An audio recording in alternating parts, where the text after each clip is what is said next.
Now, beautiful Hippolyta, our wedding hour is near. 4 happy days bring in a new moon, but oh, I think how slowly this old moon changes. She puts off my desires, like a stepmother or widow, long wasting a young man's inheritance. 4 days will quickly drown themselves into night. 4 nights will quickly take away the time. And then the moon, like a silver bow bent to shoot in heaven, will witness the night of our festivities. Go, philosophy, gather ye Athenian youth for entertainment, awake the lively and sudden spirit of amusement, bring the sadness to our funerals. The sadness is not for our ceremony. Hippolyta, I won you over with my sword, and won your love by hurting you, but I'll marry you in a different way, with liveliness, with festivities, and with happiness.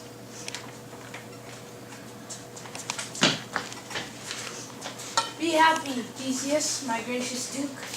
Thanks, Aegeus. What's going on? I come full of frustration, with complaint against my child, my daughter Hermia. Come forward, Demetrius, my noble lord. This man has my consent to marry her. Come forward, Lysander. And my gracious Duke, this man has tricked my child into loving him.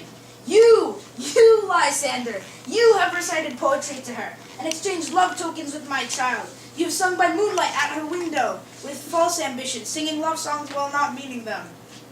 And you have stolen her love, with bracelets of your hair, rings, trinkets, fanciful gifts, trifles, flowers, sweets, messengers of strong persuasion for my naive daughter.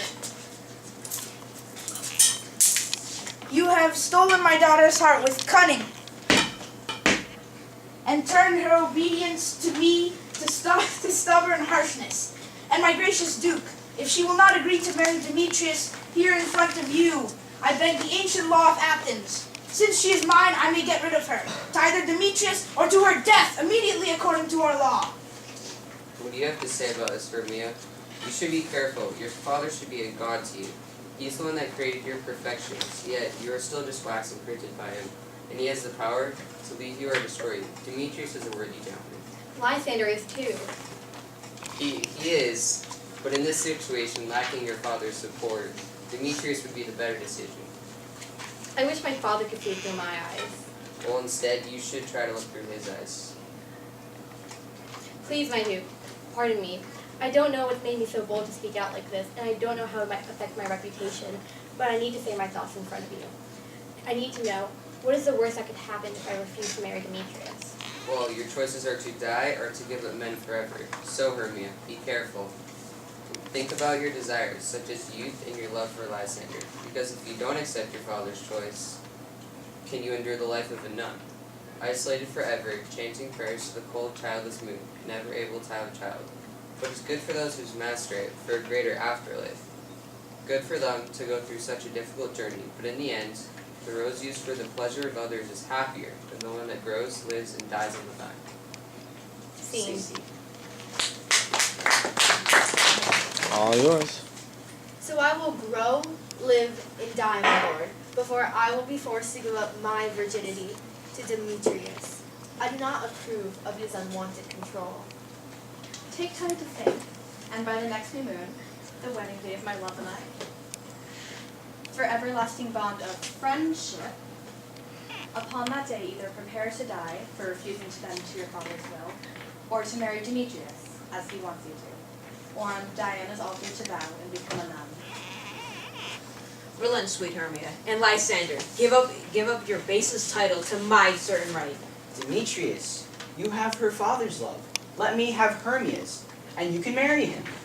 Root, Lysander, and I shall give him what is mine, and she is mine, and all my right I will give to Demetrius. My lord, I am as noble as he is, as wealthy as he is. My love for Hermia is more than his. If not, my fortunes are in every way as equal, if not more than Demetrius's. And I have something that beats all these things. Hermia loves me. Why shouldn't I then pursue my right? I'll say it to Demetrius' face. He slept with Nadar's daughter Helena, and won her soul. And she, a sweet lady, who fawns over, religiously fawns over in idolatry on this stained and untrustworthy man. I will confess that I've heard that a lot, and I'm going to talk to him about it, but I busy with my own life, and I forgot about it. But Demetrius, come with me, and Aegeus, you too. I need to teach you both a lesson in private. And Hermia, be ready to obey dear old dad. Or else, by the law of Athens, which we can no means disobey, you will be killed, or you can become a nun. Come, Hippolyta. What's wrong, my love? Demetrius and Aegeus, come with me. I have jobs for you to do that for my wedding, and I need to talk with you of something that concerns you. Yes, master. See. Alright, all yours. Oh, my love, why is your cheek so pale? How has the roses in your cheek faded so fast? Probably because of the black and gray which I could let out from the storm in my eyes. Oh no, from everything that I ever read or heard, from the tales or history, true love never was going to go smooth. Maybe it was in different classes? Some have too high of a social status to be associated with the love. Or mismatched ages. You're either too old to be engaged or too young. Or because it depended on the influence of friends. Oh, hell to choosing who someone should love.